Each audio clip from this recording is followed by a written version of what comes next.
몇 년 전 우리 부부에게 둘째가 태어났습니다. 첫째인 아들을 낳고 딱 2년 만에 그렇게 바라던 딸이 태어난 것입니다.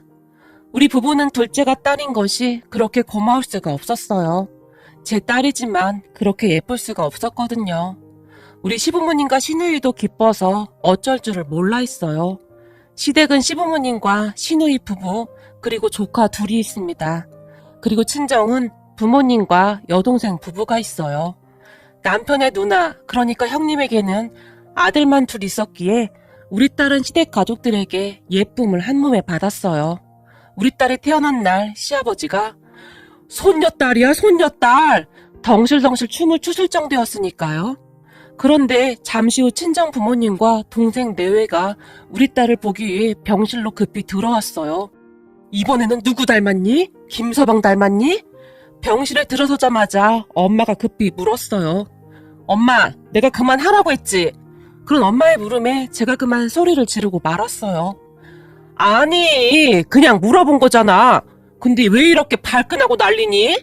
엄마가 뾰루퉁한 얼굴로 말했어요. 엄마, 의도가 그렇잖아. 이제는 안 그러기로 해놓고는 도대체 왜 그러는 거야? 아니, 내가 뭐라고 했니? 난 그저 엄마 닮았나 아빠 닮았나 물어본 거잖니. 엄마가 남편과 제 눈치를 살폈어요. 제가 엄마에게 그런 이유가 있는데요. 남편과 제가 결혼 전 우리 부모님께 첫 인사를 드리기 위해 친정에 갔는데 남편을 보자마자 엄마가 울상을 지었어요. 남편이 부모님께 인사를 드리고 집을 나서자마자 뭐야 사진보다 더하잖아 라며 울상을 지었어요. 그런 엄마의 말에 어허 당신 지금 그게 무슨 소리야? 내가 보기엔 사람만 좋아 보이던데. 아빠가 엄마를 나무랐어요. 하지만 엄마는 아빠의 말을 들은 척도 하지 않고는 아니 이건 해도 너무하잖아. 몰라 나 이 결혼 절대 허락 못해 라며 방으로 들어가 버렸어요. 그런데 옆에 있던 여동생도 사실 엄마 말이 틀린 말은 아니지. 사람이 살다 보면 얼굴도 굉장히 중요한데 특히나 이세를 위해서는 더욱더 그렇잖아. 중얼거리듯 말했어요. 난 얼굴 잘생기고 성격 안 좋은 사람보단 성격 좋은 이 사람이 훨씬 좋아. 그리고 이 사람 얼굴이 뭐가 어떻다는 거야? 얼마나 남자답게 생겼어. 제가 여동생을 노려봤어요. 그런 제 말이 끝나자마자 방에 있던 엄마가 문을 박차고 나와서는 그래 부부로 살다 보면 얼굴 안 보고 살 수도 있어. 근데 이건 아무리 그래도 좀 그렇잖니? 그래도 명색이 맞사위인데 친척들한테 인사를 어떻게 지켜? 그리고 결혼식 날 내 친구들도 다 올 텐데 내 얼굴이 뭐가 되겠냔 말이야. 넌 어떻게 된 게 너만 생각하니? 네가 뭐가 부족해서 저런 남자랑 결혼을 하겠다는 거야? 엄마가 다시 울상을 지었어요. 엄마, 내가 몇 번이나 말했잖아. 남자 인물 아무 소용없다니까. 난 저 사람처럼 착하고 성실한 사람을 본 적이 없어. 그리고 배려심도 얼마나 많은 줄 알아? 라며 엄마를 나무랐어요. 다 필요 없어. 난 이 결혼 절대 허락 못하니까 그런 줄 알아. 엄마가 집안이 떠내려가라 소리를 질렀어요.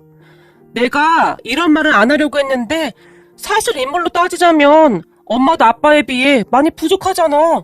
아빠 키가 180에다 얼굴도 진짜 어디 하나 빠지는 곳이 없잖아? 근데 엄마를 봐봐. 엄마는 키도 키지만 엄마 그거 알아? 엄마 웃을 때 눈이 거의 안 보인다는 거. 엄마는 도대체 누굴 닮은 거야? 제가 말을 하고 있었는데 그 순간 화가 머리끝까지 난 엄마가 제게 쿠션을 날려버렸고 제가 옆으로 살짝 피해버렸어요. 딸이 돼서 엄마한테 그러니까 아주 좋냐? 좋아? 왜 관리실 가서 단추구멍이라고 그냥 방송을 하지? 엄마가 씩씩거리며 저를 노려봤어요. 그러니까 왜 착한 저 사람한테 뭐라고 하냐고. 내가 저 사람 인성이 문제라고 하면 엄마 말 듣겠는데 아까 엄마도 봤잖아. 세상에 저런 사람 없다니까? 나도 웬만하면 안 그래 이거사. 근데 진짜 앵간해야지. 거기다 피부는 또 그게 뭐냐고. 엄마가 소리쳤어요. 엄마, 저 사람 입, 코 따로 자세히 보면 괜찮은 사람이라니까. 됐어 이거사. 첫인상에서 이미 충격받았는데 그게 무슨 소용이야. 엄마는 계속 울상이었어요. 그런 엄마를 아빠는 참 못마땅해 했는데 아빠는 우리 남편을 상당히 마음에 들어 했거든요. 그렇게 얼마 우리는 상견례를 했는데 상견례장에 들어선 엄마의 표정에는 놀라움이 가득했어요. 남편의 누나, 그러니까 형님의 얼굴을 보며 아니 누나랑 동생이 달라도 너무 다르네요. 누나는 누굴 닮은 건가요? 엄마가 물었고 당신 이게 무슨 짓이야? 라며 옆에 있던 아빠가 엄마를 노려봤어요. 그럼 부모님을 보면 시어머니가 아닙니다. 괜찮습니다. 그동안 워낙 그런 얘기 많이 들어서 우린 괜찮습니다.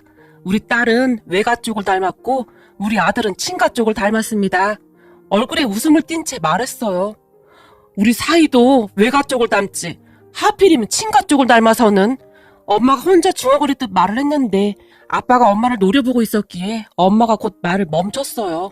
그렇게 어색한 분위기 속에서 어찌어찌 상견례가 끝나긴 했는데 엄마의 무례한 행동에 음식이 코로 들어가는지 입으로 들어가는지 모를 정도였어요. 그런 엄마를 아무렇지도 않게 생각해준 시부모님과 형님에게 그저 감사할 뿐이었어요.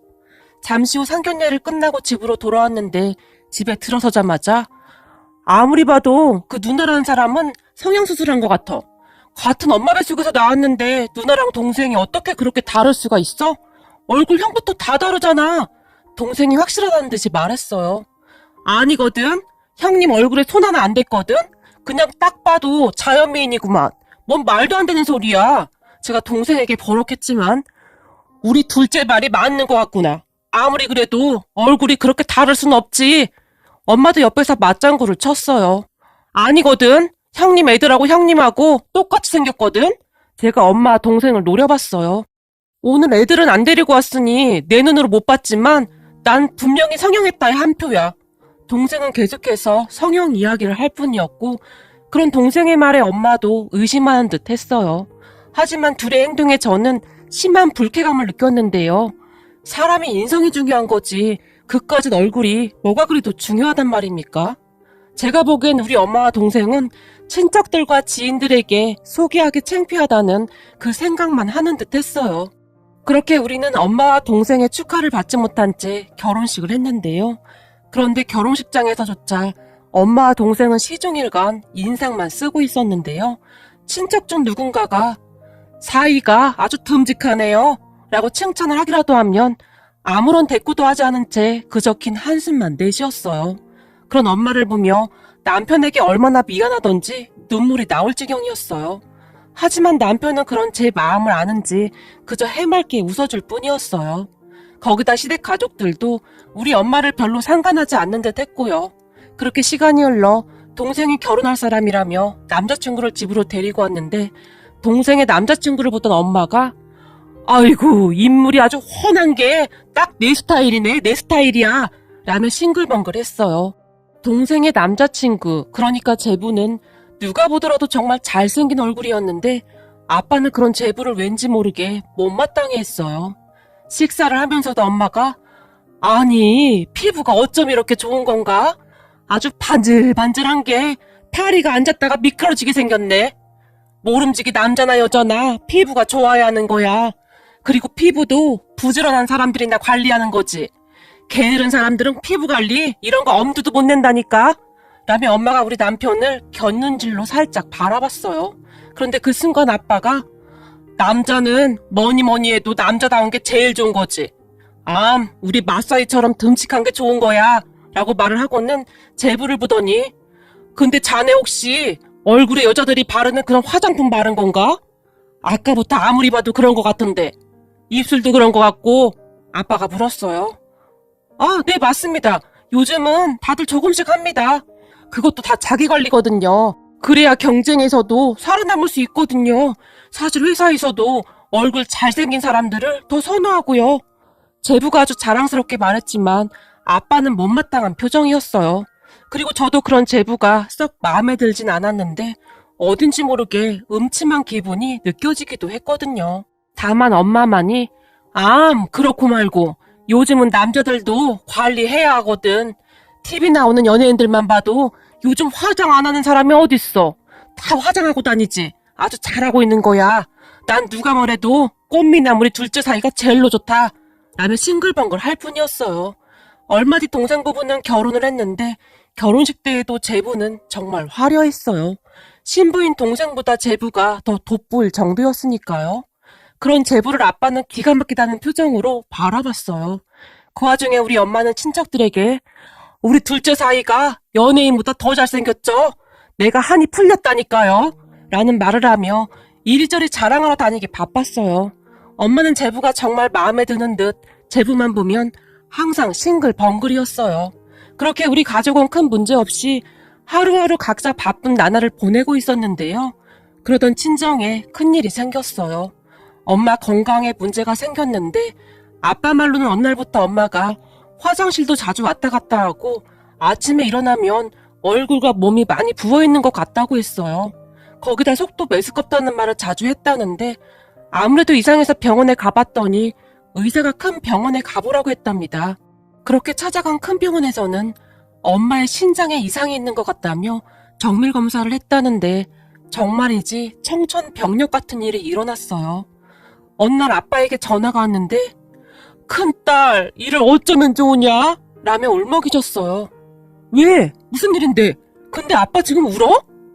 네 엄마 말이다. 신장이 많이 안 좋은데 말기 신부전이라고 하는구나. 일을 어쩌면 좋으니? 뭐? 그동안 엄마 몸이 이상하다고 하던 게 그것 때문이었던 거야? 그렇다는구나. 일을 어쩌면 좋니? 아빠는 금방이라도 울 것 같은 목소리였어요. 그 뒤 가족 모두가 친정에 모였고 아빠가 조용히 입을 열었어요. 다들 들어서 알고 있겠지만 지금 니들 엄마가 신장이 많이 안 좋다고 하는구나.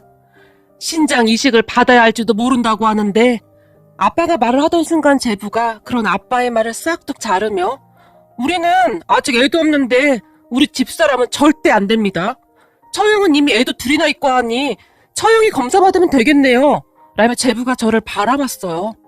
저는 당연히 검사 받을 겁니다. 엄마가 아픈데 제가 뭘 못하겠어요?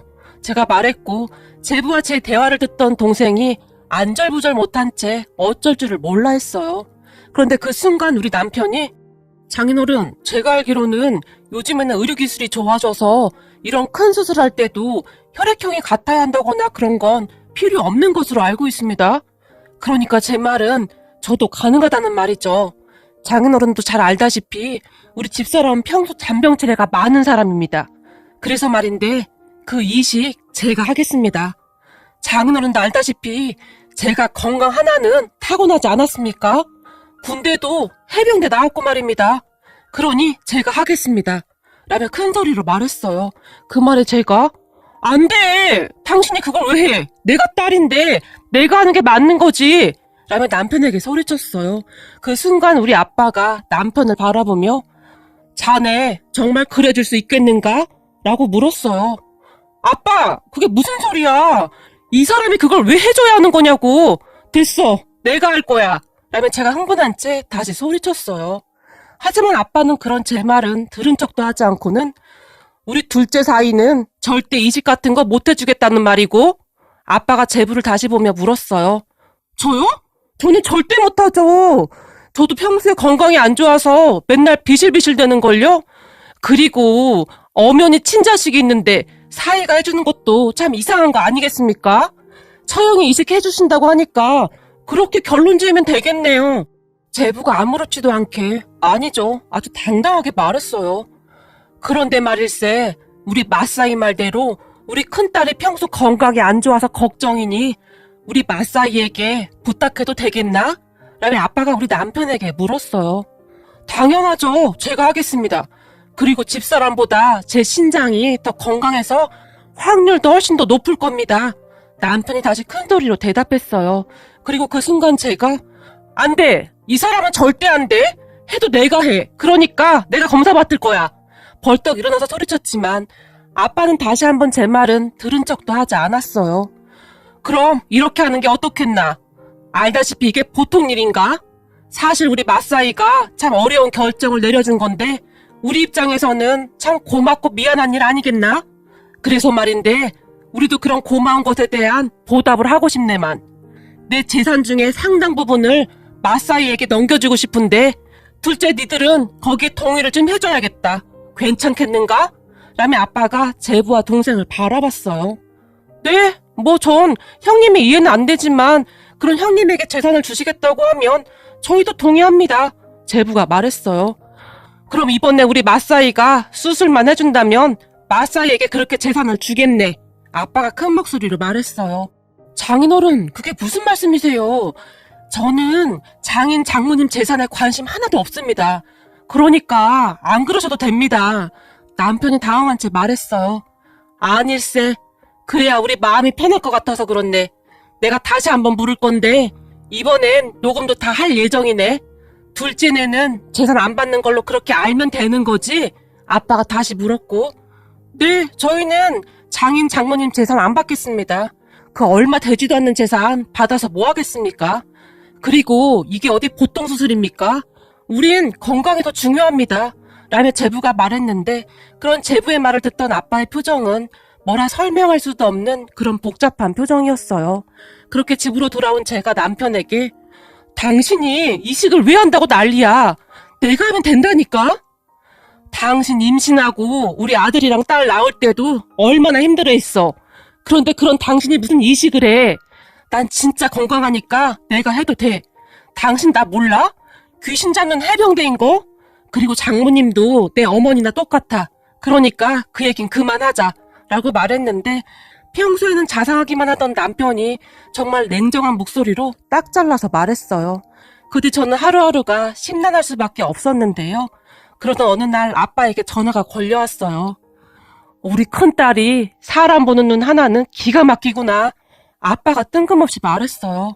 조금 전에 바깥 사돈한테 전화가 왔는데 이런 말을 하더구나. 사돈, 어제 우리 아들이 찾아와서 안사돈한테 신장이식을 해주겠다고 하더라고요. 물론 부모 마음 다 같다고 우리 부부도 걱정이 되긴 하지만 우선 안사돈부터 살리고 봐야 하지 않겠습니까? 우리 아들한테 잘했다고 했습니다. 수술할 때 저희도 찾아뵐게요. 제가 이렇게 전화드린 이유는 우리 아들에게 이식받을 생각에 안사돈이 그렇게 눈물만 흘린다고 하셔서 연락드렸습니다. 우선 맘 편히 수술 잘 받으시라고요. 라는 말을 하더구나. 세상에 이런 분들이 어디 있겠니? 그래서 말인데 니들 오늘 저녁 집으로 넘어오거라. 라는 말을 했어요. 그런 아빠의 말에 친정에 갔는데 동생 부부도 와 있었어요. 우리 모두를 앉혀놓고 아빠가 말씀하시기를 이 상가 우리 마사이한테 넘길 생각이다. 라는 말을 했어요. 장인어른, 안 그러셔도 됩니다. 아닐세. 그래야 내 마음이 편할 것 같아서 그렇네. 아빠가 남편의 손을 꼭 붙잡으며 말했어요. 지금쯤 상가 가격이 많이 올랐을 걸세. 그리고 우리가 잘못되면 이 아파트도 마사이에게 다 줄 생각이네. 아니면 지금이라도 자네가 수술받고 내 재산 받던지. 아빠가 제부를 바라봤어요. 네?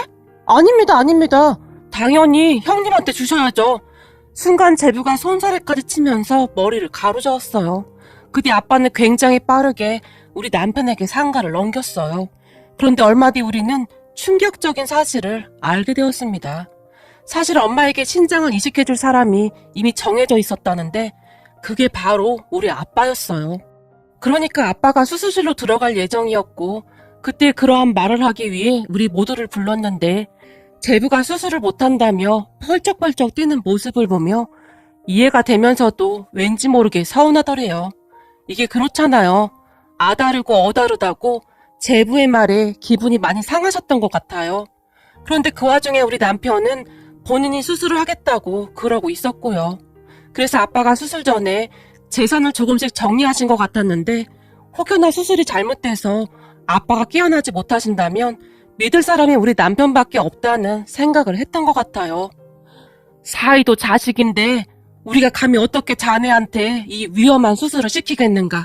나 아직 건강하니 걱정 말게나. 물론 의학이 발달했지만 세상 일 아무도 모르는 거 아니겠는가?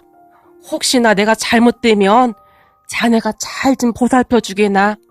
수술실에 들어가기 전 아빠가 남편의 손을 꼭 잡았고 그런 아빠의 손을 잡고 있던 남편이 장인어른! 이라며 소리내어 눈물을 뚝뚝 흘렸어요. 그 뒤 다행히 수술은 잘 되었고 엄마 아빠는 많이 좋아지셨어요. 그러던 어느 날 병문안을 온 제부가 장인어른, 저 서운합니다. 어차피 처음부터 수술을 장인어른이 하실 거였으면서 상관을 왜 형님한테 넘기신 겁니까? 라며 볼멘 소리를 했어요. 가족은 말일세 가장 힘든 시간에 손을 잡아주는 게 진정한 가족일세. 근데 우리 마사이가 그러지 않았겠나? 지금 자네가 그런 말을 할 처지가 아닐 텐데 라며 아빠가 제부를 노려봤어요. 아빠의 말에 제부의 얼굴이 일그러졌지만 부모님은 전혀 상관하지 않는 모습이었어요. 그때 엄마는 우리 남편에게 내가 그동안 자네한테 참 몹쓸 짓을 많이 했네. 정말 미안하네. 진심으로 사과를 했고 그 뒤에는 거의 떠받들다시피 했어요. 그리고 동생 부부는 그 뒤 얼굴도 잘 비추지 않고 있는데 얼핏 동생에게 듣기로는 아빠가 우리 남편에게 상가 준 것 때문에 제부가 삐쳤다고 했어요. 우리 남편이 신장 이식 수술을 한 것도 아닌데 상가를 넘긴 것에 대한 불만이 많다네요. 현재 상가 시세를 확인하고는 큰 충격을 받았다고 하는데요.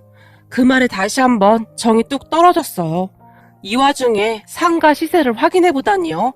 요즘 우리 부모님은 건강도 많이 좋아지셨는데요. 엄마는 마사이가 집에 온다고 하는 날이면 아주 진수성찬을 차려놓고 버선발로 뛰어나와서 반기신답니다. 엄마는 입만 열었다 하면 내가 인생 헛살았다. 사람 보는 눈이 이렇게 없었다니 라며 한탄하곤 하신답니다. 이 기회를 빌어 우리 시댁 가족들과 남편에게 다시 한번 감사하다는 말을